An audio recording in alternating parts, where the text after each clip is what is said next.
Partai Gelora Indonesia jauh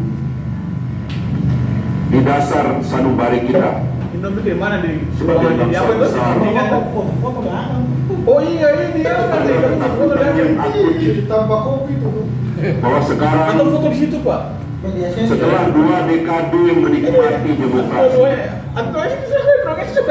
Oh aku belum ada. tanpa pelajaran yang jelas. Jadi antu enak dong di kafe sedangkan pasukan itu di Ketidakteraraan dalam. ini membuat grafik sejarah kita terus mendatar dan Ketung dong di dalam. tidak lagi Iya, mendaki pencapaian yang tinggi.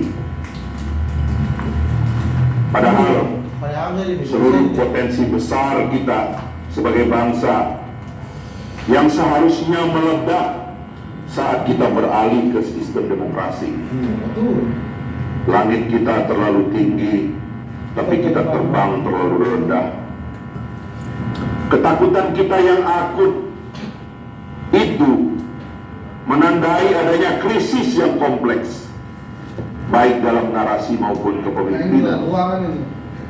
Sementara itu, dalam percaturan global, kita menyaksikan dunia yang semakin kacau dan setiap saat dapat berkembang menjadi perang dunia yang lebih mengerikan dari 2 perang dunia sebelumnya.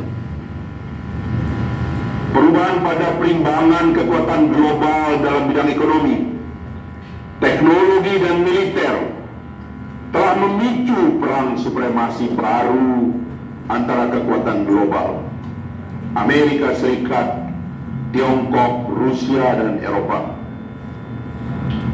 Perang ini pasti akan berlangsung lama, tanpa kaedah yang jelas, dan tentu akan merambah semua sektor kehidupan kita, dari perang dagang, perang teknologi, perlombaan senjata, perang geopolitik, hingga perang ideologi.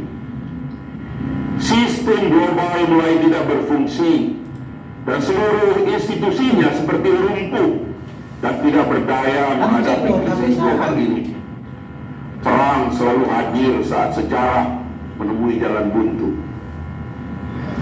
2 krisis ini, nasional dan global, semakin memperkuat ketakutan kita bahwa perjalanan kita bukan saja akan semakin lambat dan terseok-seok, tapi juga bisa menjadikan kita sebagai korban yang sia-sia akibat krisis global.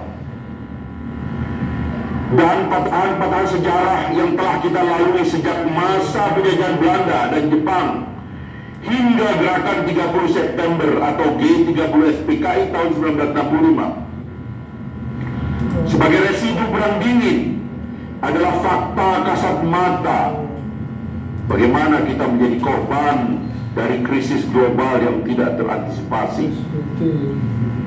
Dari perjalanan sejarah yang panjang kita sebagai bangsa Indonesia, kita menemukan fakta bahwa setidaknya kita melalui 2 gelombang sejarah yang penting. Pertama adalah menjadi Indonesia, dan kedua adalah menjadi negara bangsa modern yang kuat. Seharusnya sekarang kita memasuki gelombang ketiga, di mana Indonesia menjadi salah satu kekuatan utama dan merupakan bagian dari kepemimpinan dunia superpower baru. Sebuah gerakan kebangkitan baru Indonesia menjadi niscaya dan merupakan kewajiban sejarah dan agama. Gerakan kebangkitan baru itu bertujuan meletakkan visi sejarah baru yang berjangka panjang, yang akan menjadi peta jalan dan arah baru bangsa, menyelesaikan krisis narasi dan kepemimpinan nasional, sekaligus mengantarkan Indonesia memasuki gelombang ketiga sejarahnya dengan menjadi salah satu kekuatan utama dunia dan ikut berpartisipasi dalam menemukan keseimbangan global baru agar umat manusia terhindar dari ancaman perang global yang akan membinasakan eksistensi diri dan planetnya. Gerakan gelombang kebangkitan rakyat Indonesia itu harus kuat dan masif, berderu-deru bagai gelombang samudra dari gelora cinta dan cinta yang tak terbendung, yang menyatukan dan melibatkan seluruh elemen kekuatan rakyat, digerakkan oleh rakyat dan untuk rakyat, karena rakyat adalah pelaku utama sejarah yang berhak dan berkewajiban menentukan masa depan dan jalan sejarahnya sendiri.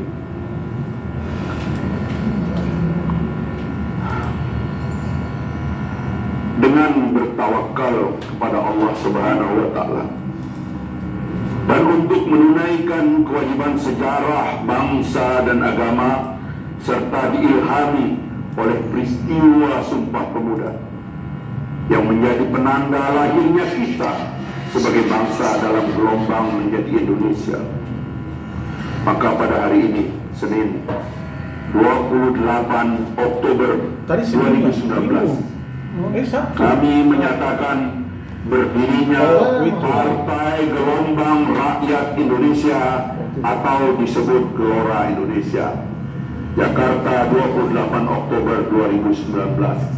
Assalamualaikum warahmatullahi wabarakatuh.